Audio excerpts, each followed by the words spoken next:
Salam, selamat pagi anak-anak. Apa kabar? Berjumpa lagi dengan Bapak Ricky Ricardo dalam pembelajaran Pendidikan Agama Katolik dan Budi Pekerti kelas 4 Sekolah Dasar. Pada video kali ini, kita akan membahas materi mengenai aku bangga sebagai perempuan atau laki-laki.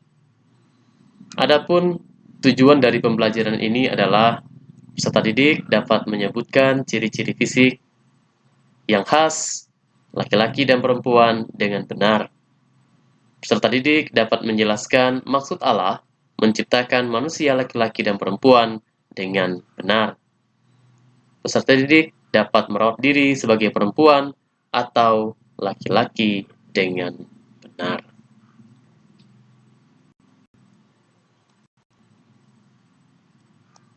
Mari kita sekarang mengamati gambar. Dari gambar tersebut, apa yang dapat kamu amati? Nah, berdasarkan gambar yang diamati, ada banyak perbedaan antara laki-laki dan perempuan. Dari sekian banyak perbedaan antara laki-laki dan perempuan, ada beberapa perbedaan yang tidak bisa dipertukarkan, dan itu merupakan perbedaan yang khas antara laki-laki dan perempuan. Anak-anak, tahukah kalian apa ciri-ciri fisik perempuan dan laki-laki?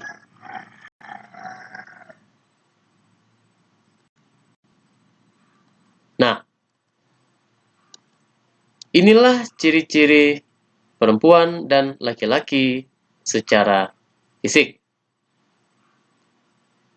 Perempuan itu kulitnya lebih halus, sementara laki-laki kulitnya cenderung kasar. Perempuan tulangnya lebih kecil, sementara laki-laki umumnya memiliki tulang-tulang yang lebih besar. Perempuan pinggulnya lebih besar, sementara laki-laki pinggulnya lebih kecil. Perempuan bisa mengandung, bisa melahirkan, dan menyusui, serta memiliki jenis kelamin perempuan. Sementara laki-laki tubuhnya berotot, memiliki jakun, dan memiliki jenis kelamin laki-laki.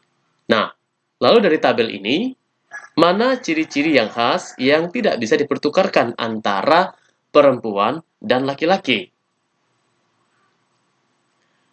Untuk laki-laki, ciri-ciri fisik yang tidak bisa dipertukarkan dengan perempuan itu adalah laki-laki memiliki jakun dan memiliki jenis kelamin laki-laki. Sementara ciri-ciri fisik perempuan yang khas yang tidak bisa dipertukarkan adalah perempuan bisa mengandung, melahirkan, menyusui, dan memiliki jenis kelamin perempuan. Apa yang dapat dilakukan oleh anak perempuan dan laki-laki? Mari kita lihat. Anak perempuan dan laki-laki dapat melakukan kegiatan, misalnya menyapu rumah, mencuci piringnya sendiri, membuang sampah pada tempatnya, membereskan kasurnya sendiri, menjaga hewan peliharaan, membantu memasak, dan lain-lain. Sekarang anak-anak, mari kita melihat bagaimana pandangan masyarakat tentang perempuan dan laki-laki pada umumnya. Perempuan dikatakan lebih lemah, sementara laki-laki lebih kuat. Anak perempuan tidak boleh sekolah, anak laki-laki harus sekolah tinggi. Anak perempuan dianggap tidak memiliki kedudukan lebih tinggi daripada laki-laki. Sementara laki-laki dianggap memiliki kedudukan lebih tinggi daripada perempuan. Keberadaan perempuan dianggap tidak lebih berharga daripada laki-laki. Sementara keberadaan laki-laki dianggap lebih berharga daripada perempuan. Perempuan itu feminim, sementara laki-laki maskulin. Jadi, di sini dapat dilihat bahwa ada perbedaan kedudukan antara laki-laki dan perempuan. Nah, pandangan ini rupanya sudah ada sejak zaman Ibu Kartini. Sekarang anak-anak, mari kita lihat pandangan kitab suci tentang perempuan dan laki-laki menurut kitab Kejadian bab 2 ayat 18 yang berbunyi, Tuhan Allah berfirman, "Tidak baik kalau manusia itu seorang diri saja. Aku akan menjadikan penolong baginya yang sepadan dengan dia." Apa maksud dari bacaan kitab suci ini? Mari kita lihat. Yang pertama, laki-laki dan perempuan itu sederajat atau sama di mata Allah. Kedua, laki-laki dan perempuan diciptakan untuk saling menolong dan melengkapi satu dengan yang lain. Bahkan, keduanya merupakan citra, gambar, atau rupa Allah yang mulia. Tuhan juga menciptakan manusia laki-laki dan perempuan secara berbeda, baik segi fisik maupun psikis, supaya saling melengkapi. Sebagai citra Allah, manusia laki-laki dan perempuan itu sederajat, sehingga tidak bisa diklaim bahwa salah satunya memiliki martabat kemanusiaan yang lebih tinggi atau lebih rendah. Jadi, di mata Allah, laki-laki dan perempuan itu sama, tidak ada perbedaannya. Nah, anak-anak, setelah kita melihat bagaimana pandangan kitab suci, sekarang pertanyaannya adalah bagaimana caranya kita bersyukur setelah diciptakan oleh Allah sebagai perempuan atau sebagai laki-laki. Berikut adalah cara-cara kita bersyukur atas diri kita sebagai perempuan dan laki-laki.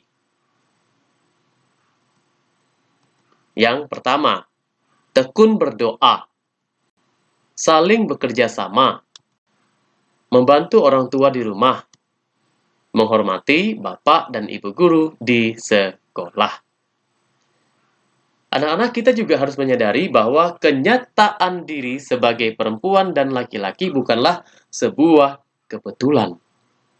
Nah, kita tercipta sebagai perempuan dan laki-laki karena kehendak dan rencana Tuhan sendiri. Oleh karena itu, pantaslah kita bersyukur kepada Tuhan. Nah, sikap syukur kepada Tuhan dapat kita wujudkan dengan sikap mau berteman, bekerja sama, dan mengasihi semua teman, baik itu teman perempuan maupun teman laki-laki. Lalu apa tugas manusia sebagai citra Allah? Berikut adalah tugas kita sebagai citra Allah. Kita diberi tugas oleh Allah untuk merawat, menjaga, dan memelihara bumi. Nah, itu adalah tugas kita, manusia, sebagai citra Allah. Lalu, apa tujuan Allah menciptakan manusia? Tujuan Allah menciptakan manusia supaya manusia berkuasa atas seluruh isi bumi. Nah, lalu pertanyaan berikutnya adalah, mengapa kita harus bangga sebagai perempuan atau sebagai laki-laki? Karena kita diciptakan menurut citra Allah. Nah, maka kita harus bangga sebagai perempuan atau sebagai laki-laki. Karena kita diciptakan itu menurut citra Allah. Nah, lalu apa sih arti dari citra Allah itu? Arti dari citra Allah adalah manusia yang sama dengan rupa Allah dan berperilaku seperti Allah yang baik. Nah, Dari pembahasan-pembahasan materi ini, maka kita dapat menarik sebuah kesimpulan. Kesimpulannya adalah kita bangga menjadi laki-laki atau perempuan karena kita diciptakan menurut gambar Allah dan memiliki keunikannya masing-masing.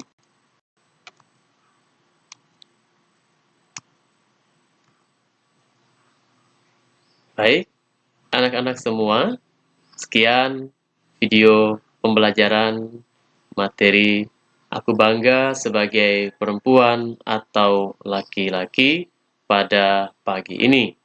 Sampai berjumpa pada materi berikutnya. Semoga Tuhan memberkati kita semua.